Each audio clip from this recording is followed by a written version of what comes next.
All right, so the Lakers have had quite the offseason. We've already touched on that. I think Rob Pelinka is doing a bang-up job. But one thing now that we need to know is who is next. The Lakers are not done. Pelinka has already said that.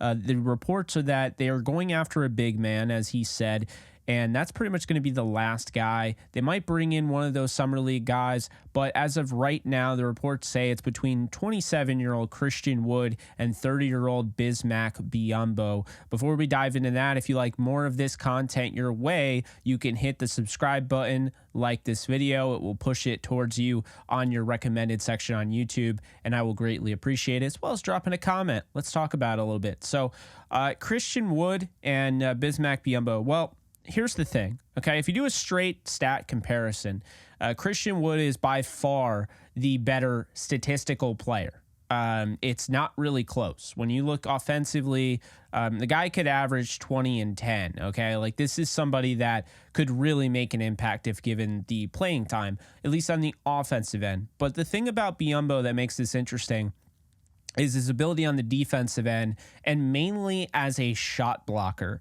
When I look at this roster, they could use something like that. But let's dive into it. Does this make sense either way? Should the Lakers go after Wood? Should they go after Biyombo? Should they decide on Biyombo or Wood? I mean, that's pretty much what we're talking about. Well, Biyombo is an undersized power forward / center at 6'8", 255 pounds. He's got a ridiculous 7'6" wingspan. It makes it really easy for him to block shots. You have Christian Wood at around 6'10", 214 pounds, more athletic build. He has a 7'3" wingspan. He does not block shots on the level of Biyombo. He can, but not on the level of Biyombo, essentially. So Wood's defense, I think, could be a lot better. It's definitely overblown how bad it is. It's not severely below average, but I'd say it's average to below average. Whereas when you look at Biyombo, he is a plus, above average defender. Both of these guys don't usually get starter minutes. So I've put together, per 36 minutes with Basketball Reference, I put together a little bit of a comparison here. Biyombo per 36, and he doesn't generate that, but if he was given 36 minutes, he would average 10.8 points per game, 10.7 rebounds per game, 2.3 assists per game, and 3.6 blocks per game. The 3.6 blocks per game is exactly why we're having this discussion, because it would be a no-brainer Christian Wood, right? He scores a lot of points. You need to score, but there's more to it than that. Christian Wood, 23.1 points per game, 10.2 rebounds per game, 2.5 assists per game, 1.5 blocks per game. Wood is not a bad shot blocker. He's just not a shot blocker. He can do it on occasion. He'll block an occasional shot, but he's not known as that guy. And so what I look like, when I look at this, in conclusion, I think really what it comes down to is what you're looking for. When you look at the metrics, Christian Wood is a below average defender.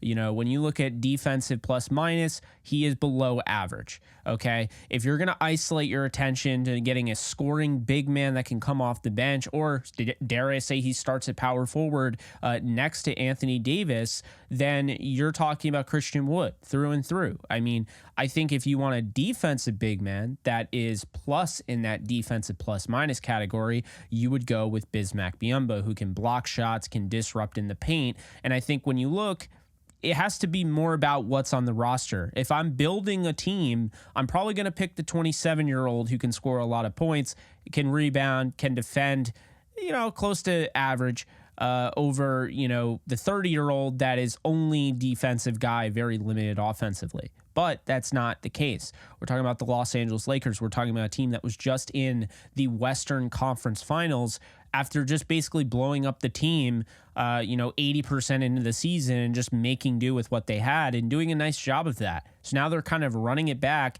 and they're adding new guys to the fray. And so I think it's important to find role players in this situation. And while it sounds fun to have a guy that averaged, 16 or 17 and 7 last year, might not make the most sense given where the Lakers are at, and here's why. Anthony Davis is a two-way all-star. He's a two-way all-star, and what I mean by that is he's a center. He can play power forward, but offensively, he's an all-star. Defensively, he's an all-star. Okay, he's phenomenal at both sides. His issue is he needs to stay healthy, but that's not the point. The point is he's going to carry both sides. So do you have another guy that can play on that defensive side at the level of Davis or close to the level of Davis coming off the bench? Do you have that replacement? Well, let's look. I mean, Jared Vanderbilt's a fringe starter. When you look at him, he's more of a defensive hustle points guy. He is not a shot blocker, so to speak. He's more of a guy that's going to play the passing lane, make those steals, get those hustle rebounds, things like that. Rui Hachimura is a likely starting power forward at this point in the game. I think he's a very good defender, underrated, and I think he showed that when he was asked to play against Jokic in the playoffs.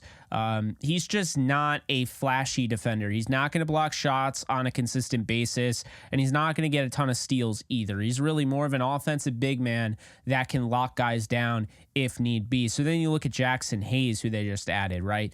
And Hayes, a young player in his own right, offensive, ultra athletic big. Now, this is somebody that I don't think has tapped fully into his potential yet, so he can definitely change. But my point right now, when I look at Jackson Hayes, is he is not a premier shot blocker. He is a decent shot blocker. I think he has a chance to be really good, and his per 36 average puts him over a block shot per game, but he's not a premier shot blocker, and so he is the backup center to Anthony Davis, and I think he's really going to be that offensive juice coming off the bench, high intensity guy. So really what we're looking at is that the Lakers have a lot of scoring. They have some really good offensive guys, in that big man clump that I just mentioned. And obviously Anthony Davis isn't the issue. But when you look, let's be honest, Wood would be nice. Is Christian Wood somebody they need though?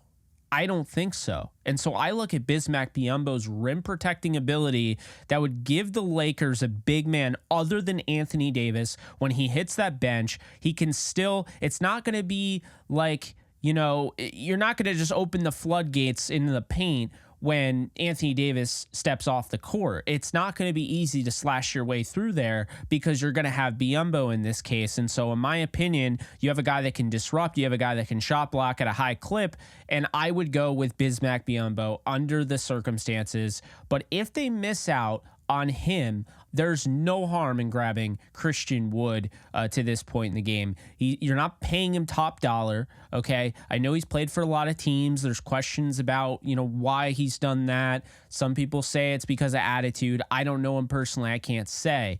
But what I will say is that I think Biyombo, I understand there are a lot of people that are saying, no, you got to go with Christian Wood. For a while, I thought that. But that's why I dug into the numbers. And when I crunched the numbers and I looked at it, it's not that Christian Wood is a horrible defender. It's that Biyombo offers something that I think the Lakers need to make them the favorite in the West. And I think when you take Anthony Davis off the court, and you have to, he's going to have to, take some time and obviously rest, right? You want to keep this guy healthy.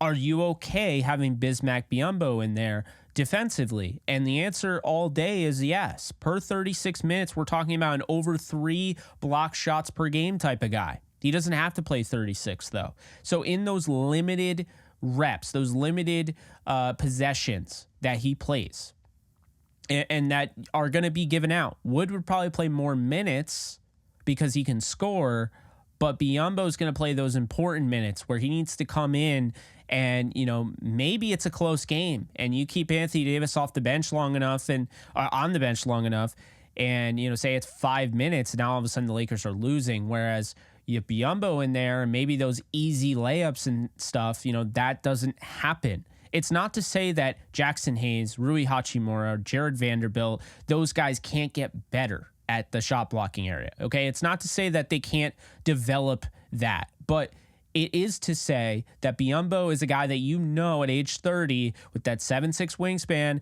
just makes things happen on the defensive end. And so he would be an asset. He would be a role player. And while it's fun and I am a big fan of Christian Wood's game, he just doesn't have the defensive game. Doesn't mean it's bad, but he doesn't have the defensive game that Biyombo has. And his offensive game isn't quite necessary right now. It's not a need. It's not a necessity where the Lakers are at. If Biyombo's off the table, though, I'm all for Wood. But I'm curious what you guys think. Do you agree with me? Should they go after Biyombo? Should they go after Christian Wood? I want to know in the comments section below, and I want to know why you believe that. Because personally, I think this is one of those ones where you look at the name, and you know Christian Wood's the bigger name. You've seen him score 21 in this league a game. But this is one of those ones where if it's a different team, we're probably talking about a different thing. But with the Lakers, they could use more shot protection, shot blocking in the paint, and I think Biyombo gives them that off the bench. So that's all for me. Hope you guys enjoyed another Lakers video. People were asking me if I was going to keep doing it, and if you guys want it, I'll keep doing it. The views keep coming in, and I'll keep making the video. So hope you guys enjoyed, and I'll see you guys next time. Later, folks.